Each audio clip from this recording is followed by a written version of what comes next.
लुकमान ने यह भी कहा कि बेटा, अगर कोई अमल चाहे राई के दाने के बराबर भी छोटा हो और हो भी किसी पत्थर के अंदर या आसमानों में मख्फी हो या जमीन में, अल्लाह उसको क़यामत के दिन ला मौजूद करेगा। कुछ शक नहीं कि अल्लाह बारीक बीन है, खबरदार है।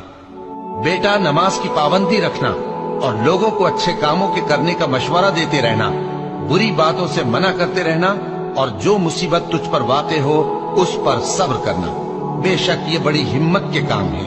और तकब्बुर करते हुए लोगों के सामने गाल न फुलाना और जमीन में अकड़ कर न चलना, इसलिए कि अल्लाह किसी इतराने वाले शेख खोरे को पसंद नहीं करता।